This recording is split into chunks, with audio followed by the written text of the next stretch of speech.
Vamos a hacer algunas consideraciones muy rápidas de algo muy importante, pero es bueno que ustedes tengan todas estas nociones en el acercamiento a la obra estética y literaria. Rápidamente, primero vamos a decir que, como bien lo descubrió Pitágoras, 500 años antes de Jesucristo, Pitágoras, el primer matemático y uno de los primeros grandes filósofos de Grecia, eh, Pitágoras descubre que todo es ritmo, que hay un ritmo en el universo, que todo es repetición y movimiento, pero todo es un orden, todo apunta a un orden. Por eso para Pitágoras el universo es ritmo y orden, y ese orden se expresa, según él, a través de la matemática. El gran principio del orden sería el orden matemático. Entonces, y el orden para Pitágoras es perfección y es belleza. Todas estas ideas fundamentales son las que asume luego Platón, citando poco a Pitágoras, por cierto, pero Platón recibe esas intuiciones pitagóricas y eh, construye su teoría de la belleza tan famosa. Los griegos contemporáneos de Pitágoras, la primera civilización que parte del principio de la razón para explicar el mundo, lo que se ha llamado la filosofía natural. Es decir, es la primera civilización que se separa de la visión religiosa del mundo, se separa poco a poco. Está todavía en Homero de manera enfática, pero luego con los filósofos griegos se va produciendo la construcción de la filosofía natural y de manera específica, entre otros, en Pitágoras. Y Pitágoras fue un matemático importante, propuestas pitagóricas siguen vigentes, siguen vigentes y el principio de ritmo y del universo como un orden es extraordinario. Luego vendrá el cristianismo y ya en Platón se ve que se interpreta ese orden del cosmos como una gran música. Fíjense la belleza de este principio pitagórico. El universo sería una gran orquesta, una gran estructura de movimiento y música. Según Pitágoras, todo se mueve en el universo y ese movimiento crea una musicalidad. Esto es muy hermoso. Y como esa musicalidad es perfecta, se rige matemáticamente, crea belleza. Y luego Platón dirá que la belleza es idéntica al bien.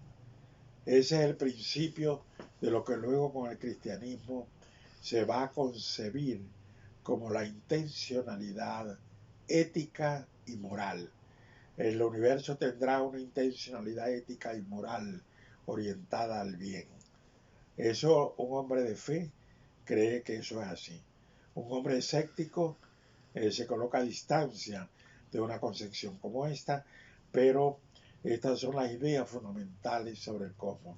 Esta percepción de Pitágoras es tan grande que la cosmogonía contemporánea ha puesto en evidencia que la Tierra, que tiene dos movimientos espectaculares, el de rotación y de traslación, que no los percibimos porque no son discontinuos, no son homogéneos, y entonces no percibimos que nos estamos moviendo a infinitos kilómetros por segundo, y moviendo de una manera espectacular. La Tierra se mueve alrededor de sí misma, alrededor del Sol, el sistema solar se mueve en la galaxia se mueve a infinitos kilómetros hacia un lugar indeterminado. Entonces, el descubrimiento de Heráclito, de Pitágoras, es que ese movimiento produce música. Y como les decía, el pensamiento cosmogónico contemporáneo ha descubierto que la Tierra, en su movimiento, produce música.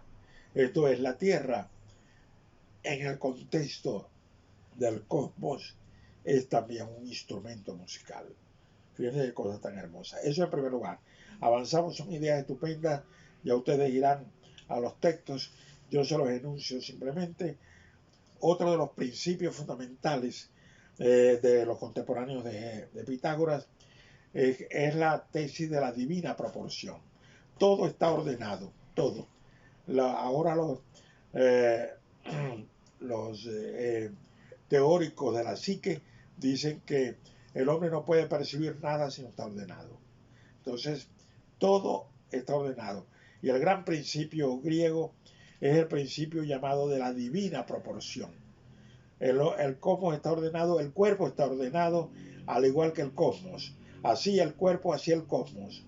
Y esa doble relación, por cierto, ha generado toda una tradición del ocultismo, en el sentido de que cuerpo y cosmos son iguales.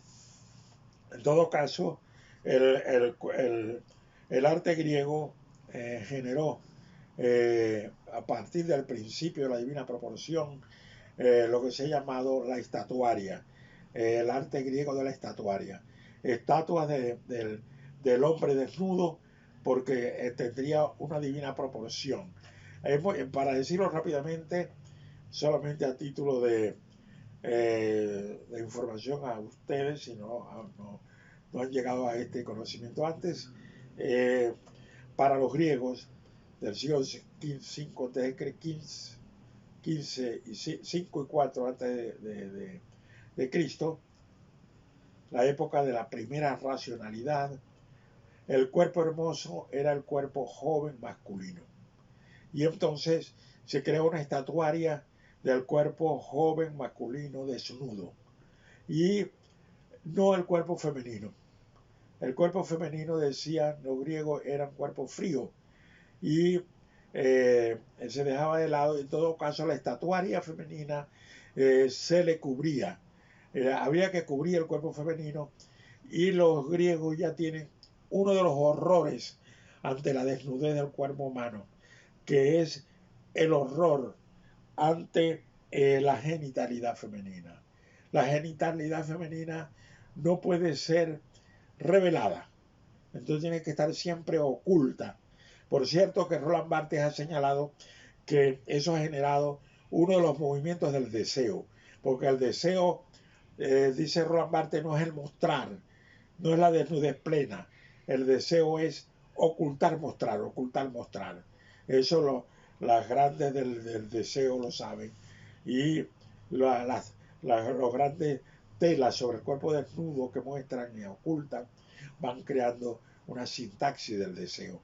En todo caso, eso es lo que a mí me han dicho. Entonces, es curioso que sobre la genitalidad femenina, sobre el cuerpo desnudo femenino y de manera especial sobre la genitalidad, hay un interdicto, una prohibición, un interdicto que atraviesa los siglos y va a llegar hasta en la época de la libertad, que es la época de la modernidad, donde se va a producir un cambio.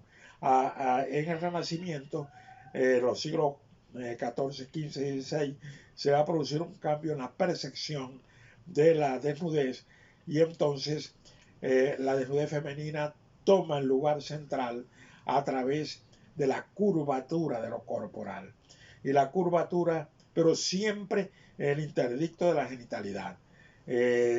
Hasta, para decirlo rápidamente, hasta en el siglo XIX, donde una obra de Courbet, que ya vamos a observar, muestra de manera estremecedora la genitalidad en la historia de de la estética. Aquí vemos, por ejemplo, en eh, este gráfico al llamado el famoso canon de la estatuaria griega, el cuerpo masculino desnudo que atendería a la divina proporción. Sigamos, ustedes podrán ver eso. Aquí está las pocas veces del cuerpo femenino desnudo. Fíjense que de manera discreta la genitalidad está oculta.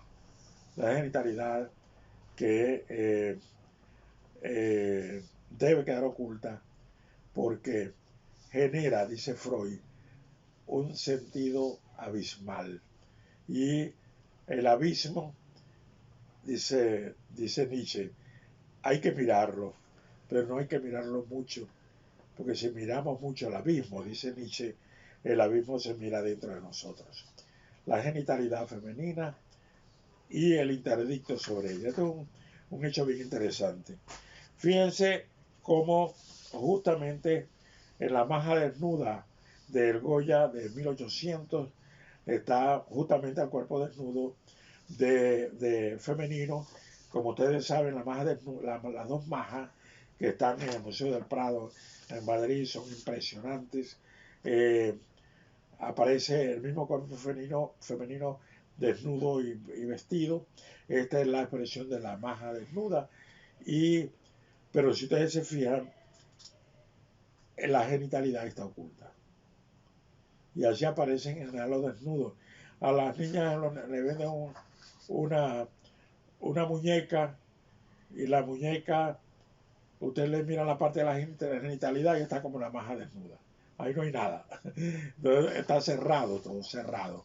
Y justamente eso es lo que va a asumir el cristianismo, que se alimentará tanto de la filosofía griega. Para el cristianismo, el cuerpo es el lugar de la mancha y el pecado, hay que cerrarlo. Y la genitalidad está cerrada. Tanto es así que el parto de María es un parto sin parto. Es decir, es un misterio, uno de los misterios de la religión. Y la Virgen María, cuando a partir del siglo XII de la tradición cristiana en la Edad Media, aparece la figura de la mujer en la sacralidad, el cristianismo no hallaba qué hacer con el cuerpo de la mujer, que era un cuerpo que mancha, que está cerca de lo pecaminoso, de ahí Eva ofreciendo la manzana, tan cara esa manzana que nos ha salido, la mancha del cuerpo recurrente, la mujer cercana a la figura de la bruja. Es decir, lo femenino siempre ha sido un cuerpo estremecedor, por lo menos en la historia de Occidente. Entonces, el cristianismo no hallaba cómo hacer para que la mujer, la mitad de la humanidad, tuviera presencia dentro de la sacralidad. Lo hace a partir del siglo XII, a través de la Virgen María, y que se diviniza la Virgen María a partir de ese siglo, pero la Virgen María es un cuerpo cerrado, un cuerpo angelical, un cuerpo leve y un rostro divinizado. Entonces es igual que el cuerpo de la cultura griega, con un interdicto sobre toda posible genitalidad. La idealización sobre el cuerpo femenino en general supone el cierre. Yo le decía a mis estudiantes que cuando yo era joven y me enamoraba, pensaba que la muchacha de que me enamoraba ni siquiera iba al baño. O sea, tal era la idealización que la mirada enamorada hacía, que cerraba todo orificio. Por cierto, que el orificio luego se abre, obviamente, en la sexualidad y en esa forma de la sexualidad recurrente en todos los medios a través de la pornografía. Entonces, vi La genitalidad se abre ante la mirada neutra del ginecólogo. Una cosa es la mirada del deseante que oculta y muestra, y la mirada del ginecólogo que abre para interrogar. Entonces, son cosas distintas. Bueno, de manera estremecedora les muestro rapidito para que no se estremezcan todos el gran cuadro de Courbet. En el siglo XIX, Courbet escribe, pinta este cuadro terrible que se llama El origen de la vida. Por primera vez, de manera brutal, se muestra la genitalidad femenina en el arte. Luego va a ocurrir en la literatura a través del Marqués de Sade, y va a ocurrir en literatura posteriormente más cercano a nosotros, en la literatura de Georges Bataille. Pero en el arte estaría esta obra de Courbet, que la pinta y luego la esconde, y el cuadro pasa décadas escondido, nadie sabía dónde, todo el mundo sabía que existía, pero nadie lo había visto, hasta que uno de los grandes filósofos y freudianos del siglo XX, Jacques Lacan, descubre dónde está y lo compran por una fortuna. Lo mantiene escondido. Sus alumnos iban en romería para mirar el cuadro, y a la muerte de Lacan, su heredero lo regalan a uno de los grandes museos de Francia. Allí yo lo vi en ese museo, ahí está presente, y siempre muchas personas mirándolo. Pues bien, en ese cuadro, a título de curiosidad, una pintora francesa hace unos 5 o 6 años se colocó, como ustedes pueden ver, debajo del cuadro, se abrió de piernas y mostró su propia genitalidad en un acto de transgresión y de ruptura que luego se ha hecho famoso. Esto es el cuerpo femenino. Pero el cuerpo atendería en general a lo que hemos llamado la divina proporción. Ya luego, sobre todo la publicidad, que tiene el cuerpo femenino como el cuerpo central de sus proyecciones hacia el posible comprador, ha tratado de mostrar que el cuerpo curvo, con curvaturas insólitas de lo femenino, es la expresión de la belleza y es justamente la expresión de la perfección.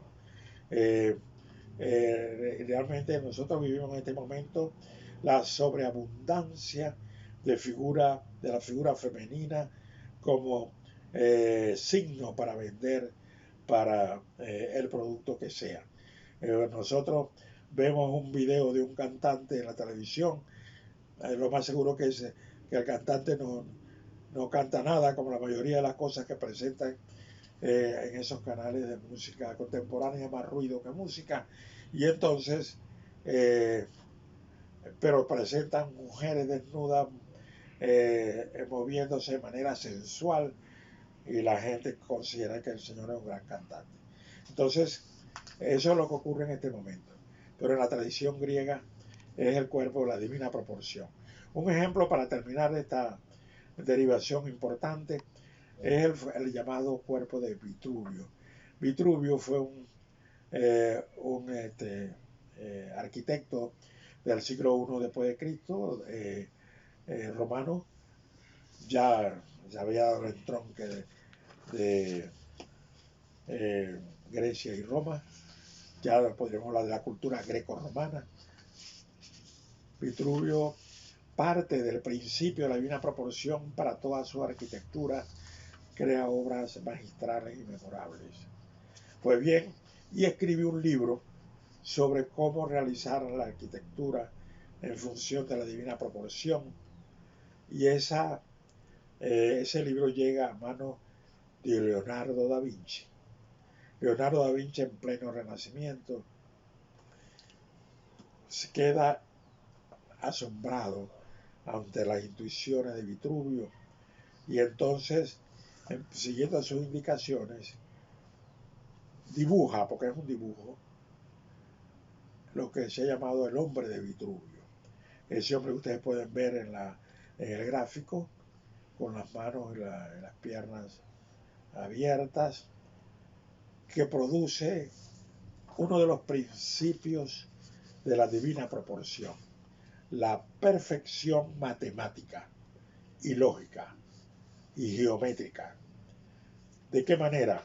Observamos el hombre de Vitruvio, de Leonardo da Vinci, y ese hombre, en función del trazado de Leonardo, dibuja a la vez un cuadrado y un círculo. Es decir, a través de la divina proporción es posible resolver uno de los principios geométricos, uno de los problemas geométricos fundamentales del conocimiento, la cuadratura del círculo. Es decir, en el hombre, en el cuerpo del hombre, se produce justamente, según la intuición de los griegos de la divina proporción, la cuadratura del círculo. Todas son ideas fundamentales que les quería decir. Rápidamente,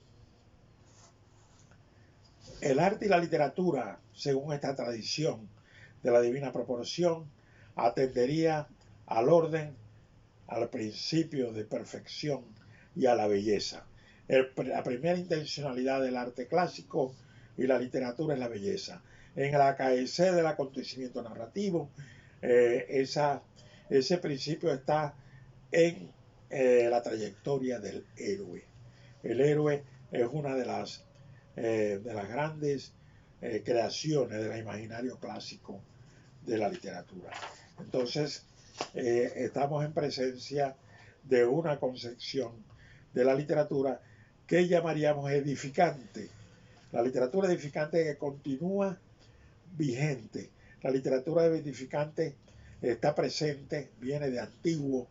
Una de sus tradiciones más claras, como decíamos, es la poesía órfica, que es la glorificación de la amada, lo acabamos de ver en el poema de Neruda, pero está en el héroe triunfante, que es fundamental. Una de las grandes novelas de la literatura edificante es, por ejemplo, Robinson Crusoe de Daniel Defoe, esta novela de 1719 que es concebida por la tradición británica como el texto fundador de del imaginario ciudadano británico. Esto es, en Robinson Crusoe, como ustedes quizás sepan, se glorifica la construcción del orden por la civilización. Entonces, para los británicos, para Inglaterra, Robinson Crusoe es una novela breve, hermosa, muy hermosa, es una novela de edificación de su nacionalidad. Así como en la tradición venezolana, mutatis mutandis, pues podríamos considerar que Doña Bárbara es una novela fundadora del imaginario de la nacionalidad venezolana. Entonces, son novelas de una gran belleza estética que de alguna manera fundan el horizonte de orden de una nación. Es fundamental. Pero cuando irrumpe la modernidad, no tenemos tiempo para referirnos a la modernidad, pero podemos decir que su irrupción más patente ocurre entre los siglos XV, XVI y XVII. El arte y la literatura se separan de la edificación, se colocan en un horizonte de distanciación, de transgresión, de ruptura. Se produce lo que Octavio Paz llama la tradición de la ruptura, donde el arte y la literatura ya no cantan la soberanía del príncipe, sino la propia soberanía estética. Esto lo hablamos la otra vez. Y frente al orden, el arte y la literatura moderna ha desarrollado de manera general dos formas extraordinarias de ruptura, de transgresión. Uno, que viene de antiguo, es lo sublime. Esto es, llevar a niveles de proporciones majestuosas, pero respetando la belleza, pero de expresiones majestuosas, de expresiones trascendentes, lo que es el objeto estético y literario. De alguna manera lo órfico se alimenta de la relación importante de lo sublime. Lo sublime es la celebración desbordada del objeto que se canta. Es una especie de desbordamiento hacia arriba, trascendente. Y el otro desbordamiento de la literatura moderna es hacia lo grotesco, hacia abajo, hacia lo corporal, hacia lo material. Eso se produce en literatura a través de la parodia, en Don Quijote, a través del cuerpo grotesco de Rabelais. De eso hablamos la vez anterior. Entonces, un punto para hacer una matriz podría ser la noción de lo sublime y consultar lo que se ha dicho al respecto. La noción de la subjetividad, porque la objetividad, el orden, tiene que ser el orden tiene que ser objetivo. Ese valor lo va a tomar luego la ciencia moderna, pero el valor tiene que ser objetivo. Y la ruptura del orden también se produce a través de la subjetividad. La subjetividad se va a desarrollar de manera importante a partir del romanticismo, finales del siglo XVII y mitad del siglo XVIII, donde la visión del mundo es una visión subjetiva. Y la subjetividad que todos nosotros tenemos, la subjetividad es una visión metamórfica del mundo. El principio de la subjetividad es la metamorfosis.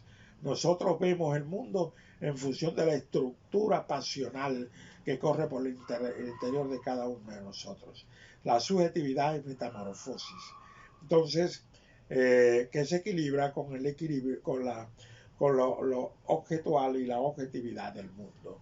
Así pues, la noción de subjetividad es fundamental y la subjetividad se convierte en uno de los centros de la expresión estética y literaria y una de las maneras como la subjetividad se muestra es en la relación entre naturaleza y espíritu, que decía Novalis que la poesía y el arte subjetivaba la naturaleza, que sería el objetivo, y la naturaleza se espiritualizaba.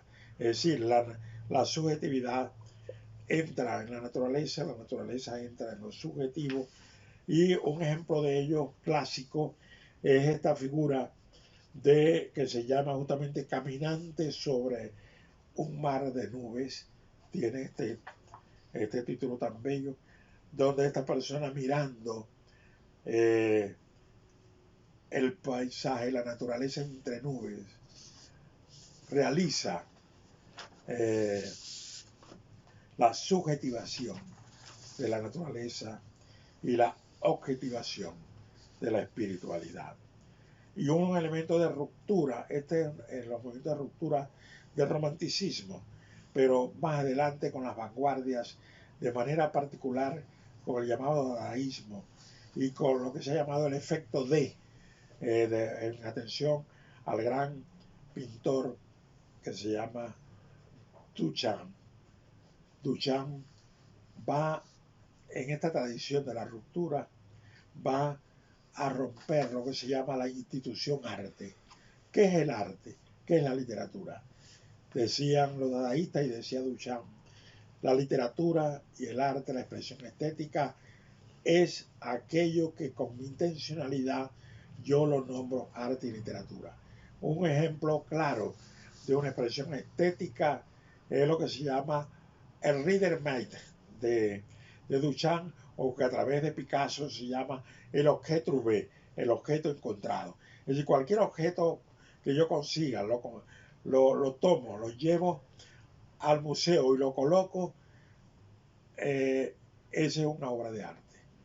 Porque el objet trouvé se vuelve arte en mi intencionalidad de colocarlo en el lugar del arte. Esto es una tesis hermosa y difícil quizás de entender. La forma más extrema de la ruptura del principio del arte, que es el arte, es el famoso objeto de Duchamp, que es el vaso de baño que ustedes pueden ver allí. Famosísimo, ese vaso de baño colocado por Duchamp en el lugar donde debería ir el arte, se convierte en arte.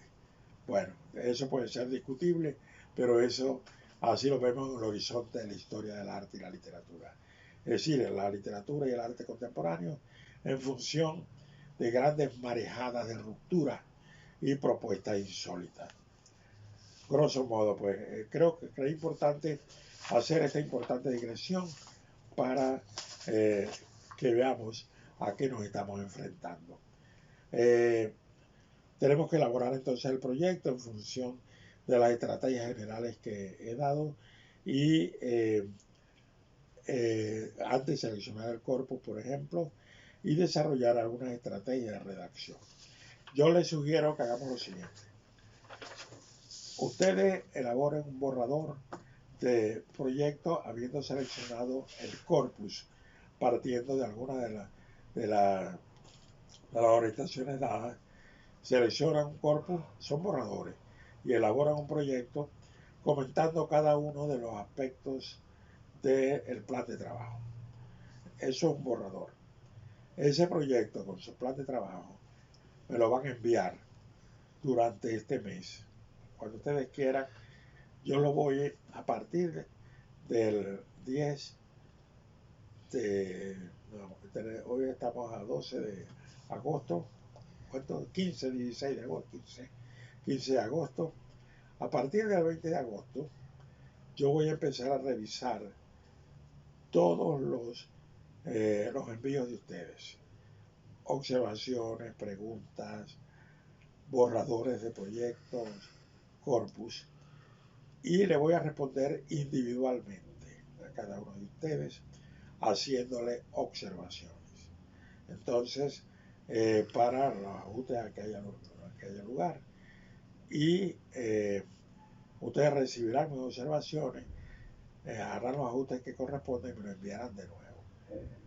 Cuando abra la universidad de nuevo, ahora en septiembre, que creo que es el 27 de septiembre, la semana antes yo haré un nuevo módulo. En ese módulo vamos a hablar de las estrategias de redacción. ¿Cómo van ustedes a redactar lo que han investigado? Se supone que de aquí a allá, después de yo pasarle mis observaciones, ustedes van a empezar su investigación de orden bibliográfica y de desmontaje del corpus seleccionado. Todo eso lo van a trabajar, lo van a tener sobre su mesa en la primera semana de actividades. A partir de septiembre yo haré un nuevo módulo, insisto, sobre las estrategias de redacción. ¿Cómo vamos a redactar? Esto es es un punto muy interesante. Quiero que le presten mucha atención porque este hecho nos va a proporcionar grandes pasos en el avance de la investigación. Entonces, después que explique en ese módulo, les voy a dar un tiempo para que ustedes elaboren un trabajo partiendo de todas las pautas mencionadas durante el proyecto. Eso sería lo que vamos a hacer. Así que faltaría un gran módulo partiendo de las estrategias de la redacción y Le agradeceré que revisen con atención lo conversado y quedo abierto para las observaciones de todos ustedes y de manera especial selección de corpus y de proyecto. Gracias por todo. Espero que estén muy bien. Hasta luego.